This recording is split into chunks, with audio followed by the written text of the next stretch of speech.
Hello everyone, ನೋಡ್ತಿದ್ರಲ್ಲ ಈ ಸ್ಯಾರೀಸ್ ಎಲ್ಲ ಕೂಡ ನಿಮಗೆ ಕ್ಲಿಯರ್ ಆಗಿ ತೋರಿಸ್ತಿದ್ದೀನಿ ಪದೇ ಪದೇ. ಯಾವುದೇ ಬೈ ಮಾಡಿದ್ರೂ ಕೂಡ ನಿಮಗೆ ಒಂದು ಸ್ಯಾರಿ ಬಂದುಬಿಟ್ಟು ನಿಮಗೆ 600 ರುಪೀಸ್. ಅದೇ ನೀವು ಬೈ 2 ಬೈ ಮಾಡ್ತೀವಿ ಅನ್ನೋದಾದರೆ 500 ರುಪೀಸ್ ಓನ್ಲಿ. ಫ್ರೀ ಶಿಪ್ಪಿಂಗ್ ಇರುತ್ತೆ, ಶಿಪ್ಪಿಂಗ್ ಚಾರ್ಜಸ್ ಅನ್ನೋದು ಇರೋದಿಲ್ಲ, ಫ್ರೀ ಶಿಪ್ಪಿಂಗ್ ಇರುತ್ತೆ.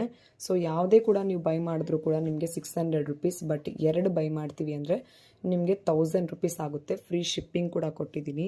ತುಂಬ ಚೆನ್ನಾಗಿದೆ ಸ್ಯಾರೀಸ್ ಅಂತೂ, ವೆರಿ ವೆರಿ ಬ್ಯೂಟಿಫುಲ್ ಕಲರ್ಸು. ನೋಡಿ ಬೈ ಮಾಡಿ. ನೋಡ್ತಿದ್ದೀರಲ್ವಾ, 500 ರುಪೀಸ್ ಸಾಫ್ಟ್ ಕಾಟನ್ ಇದೆ. ನಿಮಗೆ ಕಾಟನ್ ಫ್ಯಾಬ್ರಿಕ್ ಅನ್ನೋದು ತುಂಬಾ ಚೆನ್ನಾಗಿರುತ್ತೆ. ಇಲ್ಲಿ ನೋಡ್ತಿದ್ದೀರಲ್ವಾ, ಕ್ವಾಲಿಟಿ ಕೂಡ ತುಂಬ ಚೆನ್ನಾಗಿದೆ. ನಿಮಗೆ 500 ರುಪೀಸ್ ಅಂತೇಳಿ ಕಮ್ಮಿ ಕ್ವಾಲಿಟಿ ಅಂತೂ ಕೊಡ್ತಿಲ್ಲ, ತುಂಬಾ ಚೆನ್ನಾಗಿದೆ. ಸೊ ಯಾವ ಸ್ಯಾರಿ ಬೇಕು ಚೂಸ್ ಮಾಡ್ಕೊಳ್ಳಿ. So by 1 600 rupees, by 2 1000 rupees only. So ಹಾಗೆ ಇದು 400 ರುಪೀಸ್ ಸ್ಯಾರೀಸ್ ಕೂಡ ಅವೈಲೇಬಲ್ ಇದೆ, ಬೇಕು ಅನ್ನೋದಾದರೆ ಬುಕ್ ಮಾಡ್ಕೊಳ್ಳಿ. 400 ರುಪೀಸ್ ಓನ್ಲಿ. ಸ್ಯಾರೀಸ್ ಎಲ್ಲ ಕೂಡ ತುಂಬ ಬ್ಯೂಟಿಫುಲ್ ಆಗಿದೆ.